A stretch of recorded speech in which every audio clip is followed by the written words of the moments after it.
Keadaan menjadi riuh saat satu helikopter mendarat di ujung lapangan pesantren itu. Melihat kode TT di helikopter itu, Abi dan Kiai Hasan mendekat. The Thompson adalah kode dari semua perusahaan milik Tuan Thompson. Tuan Thompson memeluk Kiai Hasan dan Abi Raihan. "Apa kabar? Makin sibuk aja." "Alhamdulillah baik Pak Kiai." "Bagaimana tambangmu? Lancar?" tanya Abi Raihan. "Alhamdulillah sejauh ini lancar-lancar saja." Reza yang baru mendekat langsung dipeluk Tuan Thompson. "Selamat ya nak Reza, udah nikah 2 kali. Alhamdulillah Allah begitu baik sama saya," ucap Reza sambil mempersilahkan Tuan Thompson duduk untuk menikmati hidangan karena para tamu sudah pada makan. "Mana Reo? Minggu lalu aku ke Paris. Keingetan dia jadi aku beli beberapa mainan dan pakaian." Pak Agus meletakkan dus yang lumayan besar. Tuan Thompson langsung mengambil boneka Spiderman. Reo langsung meraih boneka itu lalu digigitnya. Jangan digigit ya, digoyang-goyang saja," ucap Tuan Thompson sambil tertawa. Semua jadi bingung melihat Tuan Thompson yang mengabaikan semuanya malah asyik main dengan Reo. Gelak tawa terdengar renyah dari Reo dan Tuan Thompson bermain ciluk bah. Membuat Farhan yakin jika Reo memang benar-benar sudah sembuh dari mencret. "Begini nak Reza, Papa ada hadiah dari teman, paket liburan untuk 2 orang ke New Zealand. Nak Reza mau tidak kado itu?" tanya Tuan Thompson. "Kalian bisa ajak Reo sekalian." Reza melirik Safira yang sudah sumringah. Reza tahu Safira pasti belum pernah liburan ke luar negeri karena kehidupan mereka amat sederhana. Maaf Tuan, saya bukannya ingin menolak. Tapi untuk liburan tak cukup hanya ongkosnya saja. Masa iya di sana saya dan Safira nggak jajan?" Senyum Safira mendadak pudar. Dia mengerti maksud Reza. Geng Teletubbies menutup mulut menahan tawa mendengar kejujuran Reza. "Jangan ngelunjak deh Reza." Saya mengerti." Tuan Thompson ikut tertawa. "Nanti akan saya beri sedikit uang." "Nah, kalau begitu dengan senang hati saya menerima hadiahnya," ucap Reza sesopan mungkin dengan tawa mengembang. Sungguh Reza menghormati Tuan Thompson. Reza merasa pengusaha itu selalu baik padanya. "Alhamdulillah kalau mau. Nanti Pak Agus akan menghubungi Pak Reza tanggal berapanya berangkat." "Oke." Setelah sholat duhur, para keluarga dan teman Reza pamit pulang. Bahkan Tuan Thompson pun ikut pulang. Pak Herman dan mamanya Cinta mendekati Reza dan Safira yang menyalami tamu-tamu. "Reonya sama mama dulu ya Reza." Tapi ada rasa berat mengganjal hati Reza. "Biar kalian khusyuk malam pengantinnya," sambung Papa Herman. "Pergunakan waktu sebaik mungkin untuk kenal dekat dengan istrimu." Reza melirik Safira. Reza yakin jika Safira tak akan keberatan jika Reo tetap bersama mereka. Tapi ucapan Pak Herman ada benarnya. Reza dan Safira butuh waktu untuk berdua. Dan ini adalah pernikahan pertama Safira. Reza ingin Safira merasakan malam-malam spesial. 3 hari saja ya mah, ucap Reza. "Idih pelit amat sih," ucap mamanya Cinta sambil tertawa. Dia mengagumi rasa sayang Reza pada Reo. Sungguh luar biasa, bahkan Safira pun terlihat sayang pada Reo. Setelah semuanya pulang, Reza masuk ke kamar pengantin. Tak lupa dikuncinya. Reza melayangkan pandangan pada dekorasi kamar yang sungguh indah. Bulir-bulir keringat dingin mulai keluar melewati pori-pori. Melembabkan kening, telapak tangan, dan juga kaki terlebih lagi ketika tatapan Reza terpaku pada Safira yang sedang sholat duhur karena dia tak ikut jamaah di masjid pesantren. Sejak bertemu Reza, tak pernah menatap Safira lekat-lekat karena takut dosa. Tapi kini tatapan itu insya Allah bisa menjadi pahala untuknya.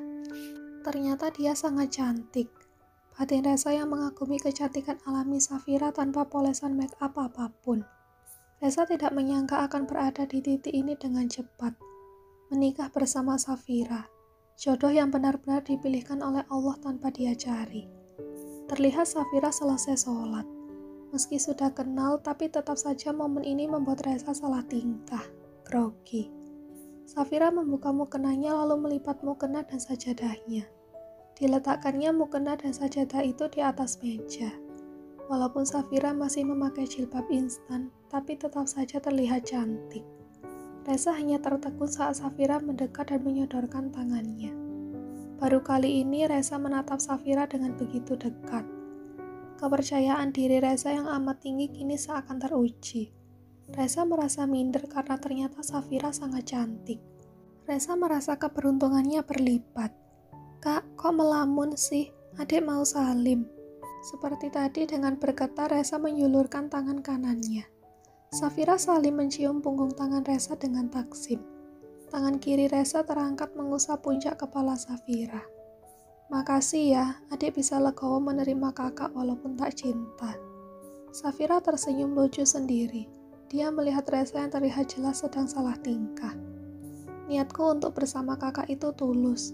Bagaimanapun sifat lucumu akan aku terima. Sekelam apapun masa lalumu tak akan aku permasalahkan. Insya Allah akan aku temani kakak walaupun nanti ada di titik terendah sekalipun. Hanya satu yang adik pinta. Hargai aku dan jadikan aku satu-satunya istrimu. Adik tak mau dipoligami." Reza tertawa. Mungkin karena kebanyakan ustadz berpoligami, Safira jadi cemas begitu. "Adik tenang saja. Walaupun untuk masalah makanan kakak punya banyak macam makanan yang kakak sukai, tapi untuk masalah wanita kakak ini tipe setia. Cinta bisa kita bangun bersama. Yang paling penting kita saling percaya dan menjaga kepercayaan. Siap berjuang bersama kakak?" Adik siap." Keduanya tersenyum bersama. Safira hanya tahan napas saat Reza mendekat. Sangat dekat. Reza sedikit menundukkan wajahnya agar sejajar dengan Safira. Sumpah, Safira berdebar. "Dek, Reza menatap Safira dengan tatapan memuja. "Ya Allah, bisakah sekali ini saja siang disulap jadi malam sekarang juga?" batin Reza. "Jendelanya sudah dikunci belum? Kakak gak mau nanti ada lelaki lain yang menikung pula sebelum malam pertama." Ucap Reza mengalihkan pikirannya yang ingin merekam Safira di siang bolong begitu. Hiks, Safira sungguh malu.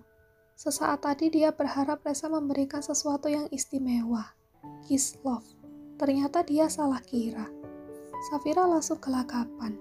Cepat-cepat dia berbalik agar Reza tak melihat wajahnya yang terasa panas menahan malu. Safira mendekati jendela. Dan benar saja dia memang belum mengunci jendela itu. "Tuh kan, untung saja kakak ingetin." "Iya, maaf. Nanti kalau ada rezeki kakak pesankan besi pelindungnya. Agar tak takut lagi ada lelaki masuk ke kamar ini. Bahaya." "Insya Allah kak, semoga dilancarkan rezekinya." Ya Allah, senang sekali hati hamba. Safira begitu ikhlas menerima hamba yang apa adanya ini. "Kakak, kita makan yuk, dari tadi kita sibuk salaman dengan tamu. Adik lapar." "Boleh, tapi jangan terlalu banyak ya." "Kenapa?"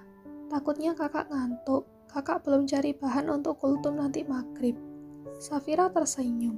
Reza rela mengurangi porsi makannya demi menghormati dan memenuhi keinginan abinya. "Nanti adik bantu cari temanya." "Oke, tunggu kakak di depan. Kakak ganti baju dulu. Masih belum terbiasa pakai baju begini. Serasa pakai daster ibu-ibu, hehehe." Reza nyengir. "Jubah namanya kak, bukan daster." Safira terkekeh geli lalu keluar kamar. Keduanya makan dalam obrolan ringan. Reza hanya bertanya seputar masalah di pesantren. Agar makin kagum Safira padanya yang saat ini masih mengira Reza ustadz sungguhan. Dan Safira menjawabnya dengan sangat antusias. "Bagaimana kuliahmu, dek? Kakak mau kau tetap lanjutkan kuliahnya, walaupun sudah menjadi seorang istri." "Terserah kakak, jika nyuruh Safira berhenti dan jadi ibu rumah tangga saja adik siap." "Tak perlu begitu. Kerjaan rumah tangga kita tak akan terlalu repot juga. Saat kau kuliah, Reo bisa dijaga sama Mama Santi. Kau masih bisa kuliah. Kasihan Abi dan Umimu sudah habis uang banyak untuk kuliah." "Iya, nanti Safira tetap kuliah." Berkali-kali Reza menatap handphonenya, mencari ide yang menarik untuk kultum. Tak lama di saat kebingungan mendera, Safira masuk ke kamar dengan membawa es teler segar. Kelihatannya enak," ucap Reza. "Tuh kan Reza, katanya mau cari ide." Kakak Ahmad dan Umi membuatnya untuk para pegawai salon dan bongkar tenda. Jadi adik ambilkan untuk menemani kakak cari ide. Tapi sebenarnya ada yang lebih kakak inginkan untuk ada di sini, yaitu kamu. Kakak lebih suka jika kamu yang menemani. Oh, begitu ya. Jadi kakak nggak mau es teler ini. Ya udah Safira kembalikan lagi.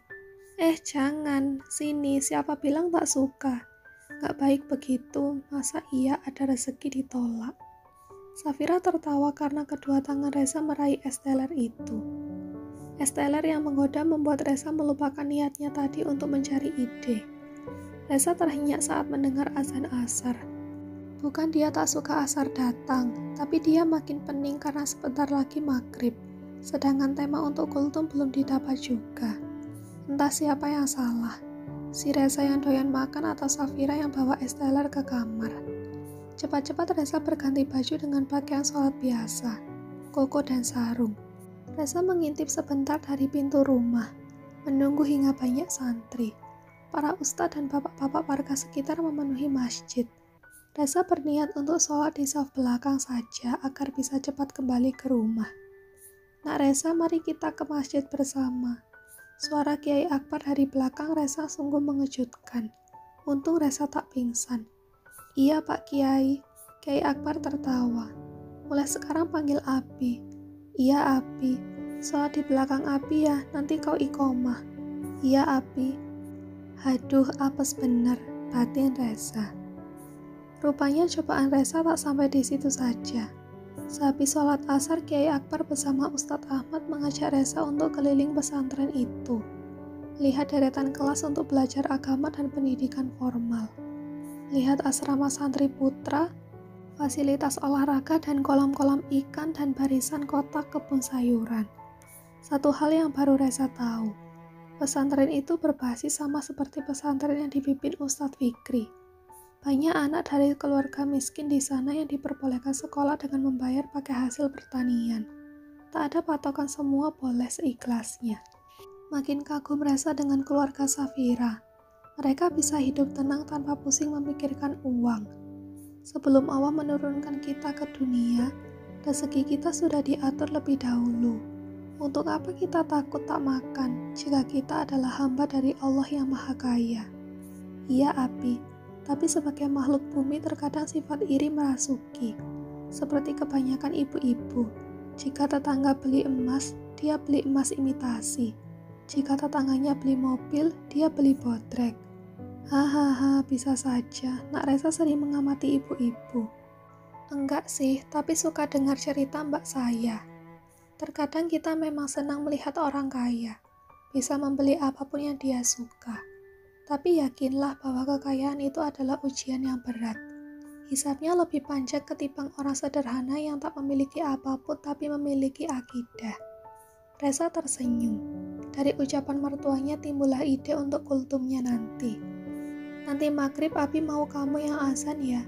Para santri mau dengar suara orang bule saat azan. Bolehkah Reza pingsan sekarang juga?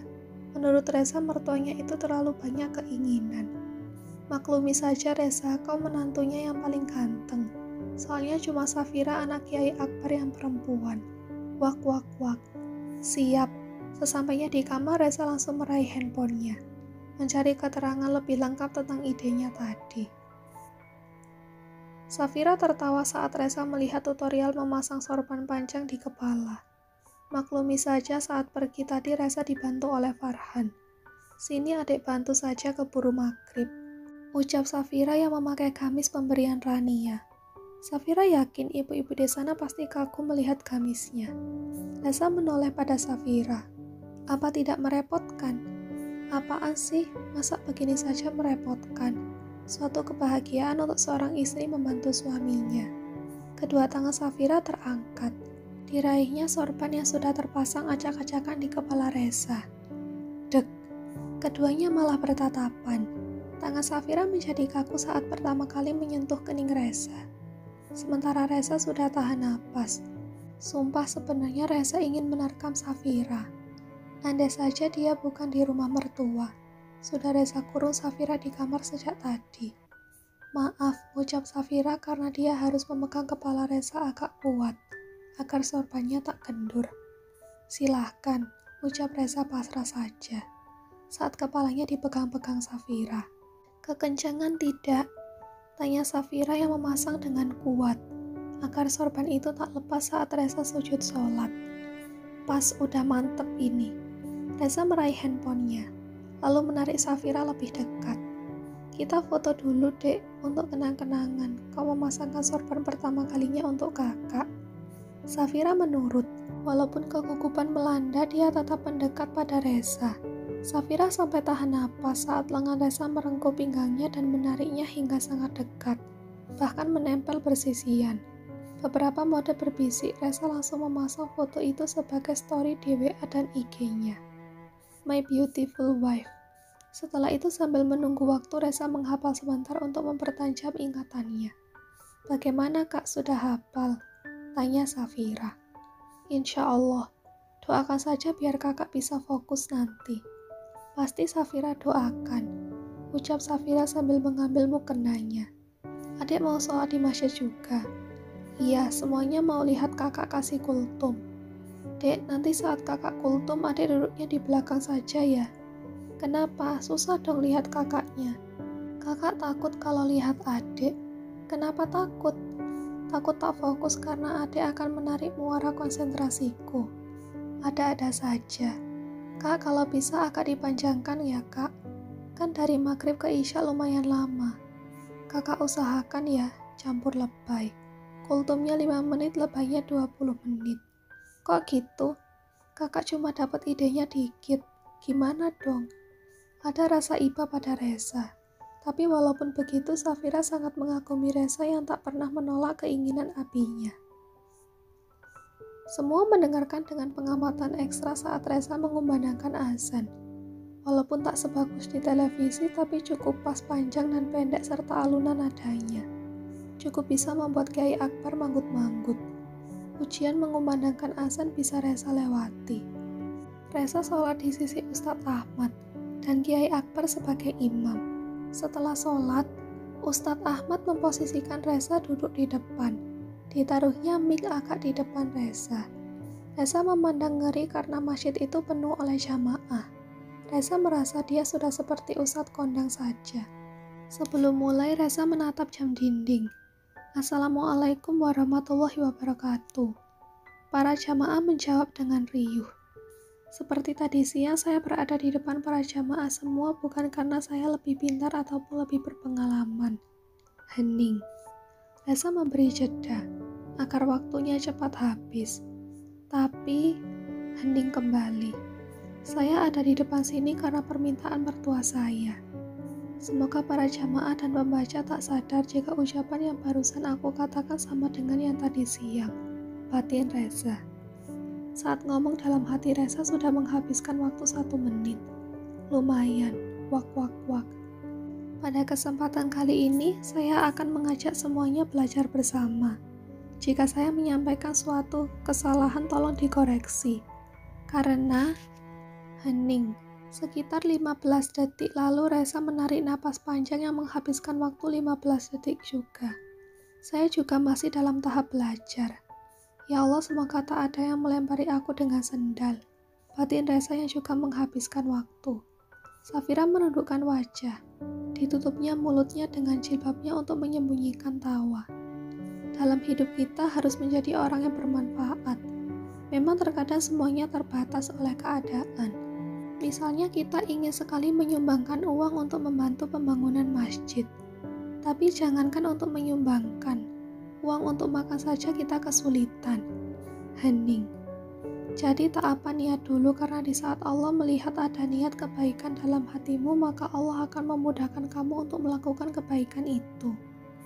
Yang perlu kita mengerti, mungkin Allah tak memberikan kita uang banyak, tapi Allah memberikan kita kesehatan dan tenaga. Ingat, untuk membangun sebuah masjid tak hanya butuh uang, tapi juga butuh para pekerja. Remember, Reza mengacungkan jarinya agar menarik perhatian. Do what you can, anything. Hening. Lakukan apapun yang bisa kau lakukan. Tak bisa sumbang uang, bisa sumbang tenaga. Tak bisa sumbang semen, bisa sumbang gorengan untuk para pekerja. Insya Allah pahala ikhlasnya sama saja dengan pahala ikhlas orang-orang kaya yang bisa menyumbangkan lebih banyak. Reza tertawa saat sudah lewat 10 menit. Alhamdulillah ya Allah, batin Reza. Sekian dulu.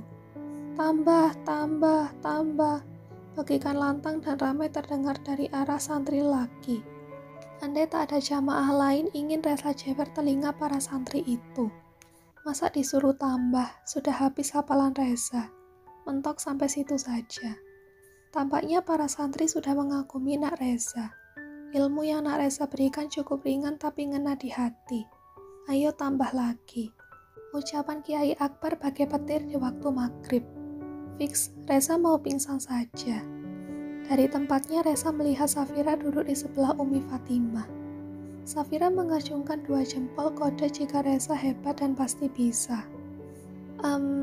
Agar suasana makin akrab, bagaimana jika tanya jawab saja?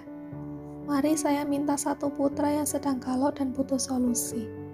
Para santri sontak mengacukan jari semua. Masya Allah, rupanya kegalauan sedang tren di sini ya. Canda Reza yang membuat semuanya tertawa. Nah, coba itu yang pakai baju koko warna coklat.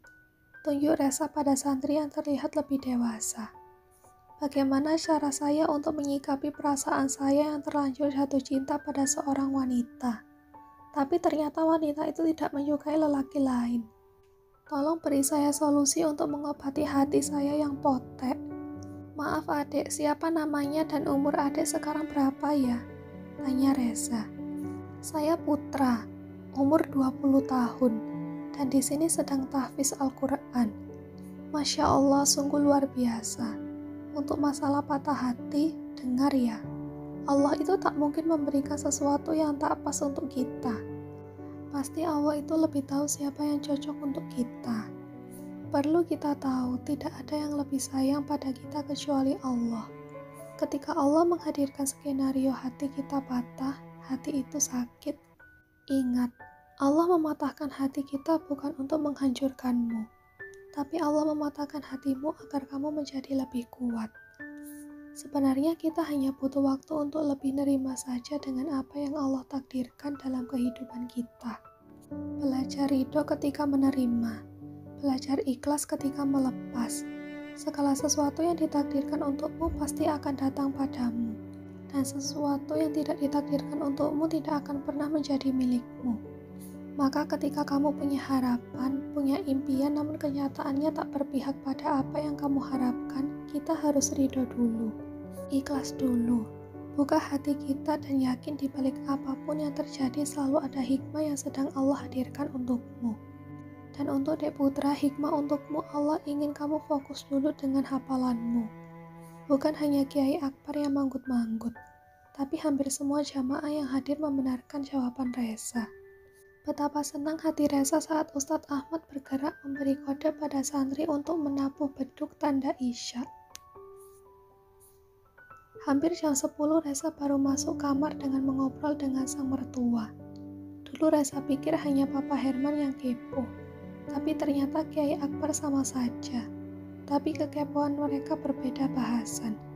Jika Papa Herman tentang kerjaan Reza di dunia nyata, dan Kiai Akbar tentang ilmu agama yang dikuasai Reza. Beruntung buat Reza, Kiai Akbar cukup ridho menerima menantu yang ilmu agamanya pas-pasan seperti Reza. Tapi satu yang dikagumi oleh Kiai Akbar dari Reza, ilmu ngeles Reza sudah di level tertinggi. Reza tersenyum melihat Safira yang sedang duduk di atas tempat tidur. Di mata Reza, wajah cantik Safira terlihat lebih cantik saat malam. Reza duduk di sisi tempat tidur di dekat Safira. Dek, apa? Sholat 2 rakaat yuk. Ayo. Safira beranjak dan mengambil wudhu bergantian dengan Reza. Takbir berucap. Di akhir sholat, Reza melangitkan doa untuk meminta kebahagiaan dalam keluarga, sakinah, mawaddah, warohmah. Keduanya menjadi kaku saat telah selesai sholat. Saking kakunya, Safira tak membuka jilbabnya. Dek, sini kakak bisikin. Kenapa harus berbisik? Kita kan hanya berdua. Ide, apaan sih kak? Safira mencubit Reza dengan mesra. Aduh bahagianya, kalau begitu Reo anakku sayang yang betah ya di rumah nenekmu. Silahkan main di sana sebulan saja. Resa tadi siang bilang 3 hari saja, sekarang jadi sebulan saja. Safira mengalah, dia bergeser lebih dekat hingga duduk nyaris menempel. Resa mendekatkan bibirnya pada telinga Safira. Safira sampai meremas gamisnya saat Resa semakin dekat. Sssst. Terlihat Safira tersenyum sambil mengangguk. Adik siap lahir batin. Alhamdulillah, Resa beranjak dan klik. Lampu padam dan kamar menjadi gelap.